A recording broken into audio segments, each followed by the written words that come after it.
My name is Sasha Keogh. I'm an indie author. I write urban fantasy, and I'm currently transitioning from being a hobbyist to a career author.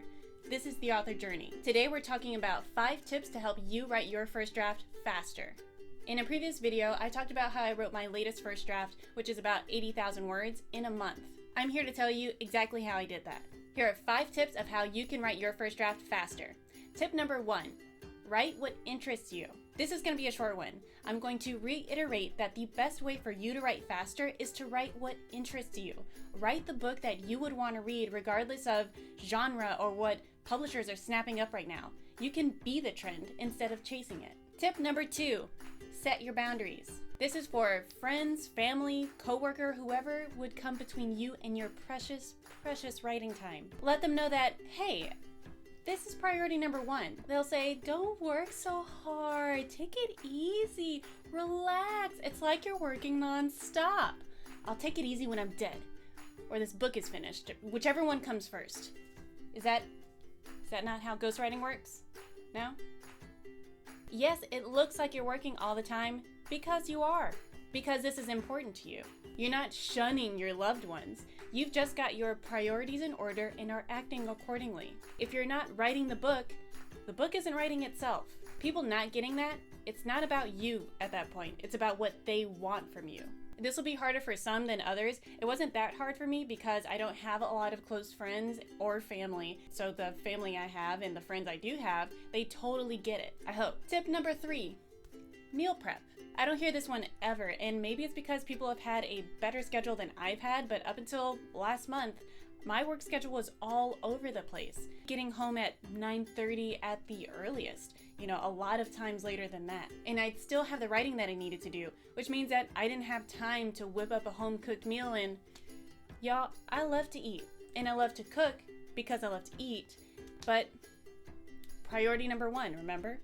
Meal prepping helped me tremendously in the month that I was knocking out that first draft. I didn't have to spend my lunch hour, or lunch 30 minutes, going out to get something to eat. I had something that I could pop in the microwave so I could spend that time writing. When I got home late at night, I didn't have to worry about doing a whole meal. I just had things that I could heat and go. That was easily opening up 30 minutes here, an hour there in my schedule to make more room for writing. Of course, having Mr. Keogh around did help a lot because he could do some of the cooking some nights, but a lot of nights we were just super busted from work, so that meal prepping came in handy for both of us. And again, from tip number 2, he totally got it. Tip number 4, talk to yourself. I'm not saying that this will work for everyone, I'm just sharing what works for me. So I would spend about the first 10 minutes on my commute rocking out to music, kind of getting the creative juices flowing with the music. And after that, I would turn the radio off and I would talk to myself. Sometimes I would talk about something very specific, like why is a character making this certain decision over all of her options? Or I was running dialogue between characters, which helped me really develop their motivations, their backstories, why they are the way that they are through dialogue and filling them out as they spoke to one another. Or I was telling myself the story so that I could make sure I wasn't writing any huge plot holes that are going to be back to kick my ass later, and making sure that things just made sense in general. They say that the first draft is you telling the story to yourself, and that's totally true. So saying it out loud helped me really pick out points and plot holes where I was like, oh, wait, that doesn't quite make sense, so let me focus on that. What I would recommend is, if you're gonna take this method, definitely find a way to record yourself. Because you're saying it out loud, it's just kind of out in the ether, and every now and again, I would really obsess over an idea, and it would slip away. And it would come back to me later, whether it was hours later or days later, it would come back. But I would definitely find a way to record yourself. There's a lot of voice-to-text apps and recording software that you can get on your phone. That I would recommend, because every now and again, because I wasn't recording myself, I would have this thought, and I'm like, oh shit, that's so good. I just repeating it over and over to myself, almost like a crazy person, because I'd be close to home, and so I'm put everything down, bust through the door, and I'm I gotta write this down. And Mr. Keogh would make me a cup of coffee because he gets it, and I would just be on fire, So I would definitely recommend finding a way to not have to do that. Tip number 5, get your rest. I had to literally give myself a bedtime because what I was doing was coming home from work and then I would do my writing and then I would stay up later to try to have the evening that I was used to having and still try to spend the same amount of time and then go to bed. And that didn't work. That was destroying me. You have to maintain your rest and your health because your brain is an organ like the other ones in your body.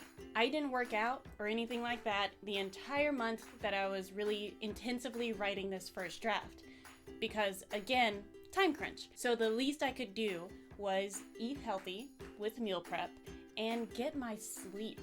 I would go to bed at like midnight every night so I can make sure I got at least 8 hours of sleep. At the very least, I'm one of those people that needs like 9 hours, really. But, you work with what you got. What I really didn't want to do was burn myself out. The job that I had at the time was already burning me out because I was working crazy hours from morning to night, just not on a schedule at all. And that was just something I was working around. And you might have things in your schedule that you're working around. And, again, work with what you got. But the things you can control, do control them. My point is that you may have things that are burning you out. Don't also be burning yourself out. You don't want something that you love to do to burn you out. How shitty is that? That's not fun at all. And what are we doing if we're not doing what we love, right? And some people find it easier to get up in the morning, and work then. I'm not one of those people, but good for you. If you can, that's awesome. Thank you so much for watching. My name is Sasha Keogh. You can find me at sashakeogh.com. If you're interested in beta reading some of my stories with me, go to sashakeogh.com, sign up for my newsletter. You can sign up for that anyway, if you like. But if you are interested in beta reading, sign up for my newsletter. It'll send you links to the stories that I need beta reading for. And feel free to message me. I am on all kinds of social media, so reach out. I love interacting with other authors. You guys are awesome. That's why I'm doing this, I really have enjoyed becoming part of the indie author community. It's fucking fantastic. Again, thank you so much for watching. My name is Sasha Keogh. This is The Author Journey. I hope the audio was on this time. We'll see.